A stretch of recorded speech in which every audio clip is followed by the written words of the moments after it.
Hello বন্ধুরা, তোমরা সবাই কেমন আছো? আশা করি ভালো আছো। তো আজকে আমি আর মনীষা চলে গেছিলাম সোদলাপুরে গঙ্গাসাগরের মেলাতে। ভীষণ ভিড় মেলাতে, তোমরা দেখতেই পাচ্ছ যে কতটা ভিড়। এখানে তো অনেকগুলো ঘাট, তো অনেকগুলো ঘাটের মধ্যে আমরা চলে আসলাম এই ঘাটটাতে। আমরা তো স্নান করিনি, আমরা জাস্ট একটু জল মাথায় ছিটিয়ে নিয়েছিলাম। তারপরে আমরা মেলাতে ঘুরতে ঘুরতে দেখলাম এখানে শিব পার্বতী ঠাকুর আছে, তারপরে কালী ঠাকুর আছে।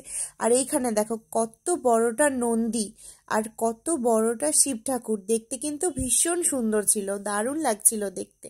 এখানে কিন্তু সবাইকে খিচুড়ি খাওয়ানো হচ্ছিল, তো আমি আর মনীষা বললাম যে চল আমরাও তাহলে খিচুড়ি খাই।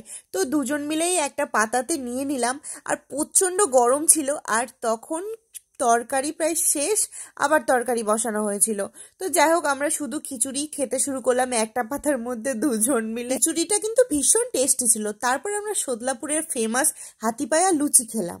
মেলা ঘুরতে ঘুরতে আমরা জাস্ট হাঁপিয়ে গেছি, তাই আমরা এক গ্লাস করে আখের রসও খেয়ে নিলাম।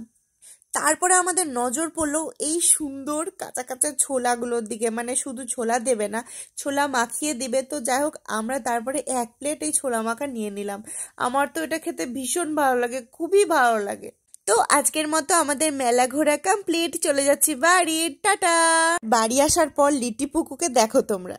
তো আজকের মতো ভিডিওটা এখানেই শেষ করলাম। ভিডিও ভালো লাগলে আমার চ্যানেলটাকে অবশ্যই সাবস্ক্রাইব করে দিও। Tata, by.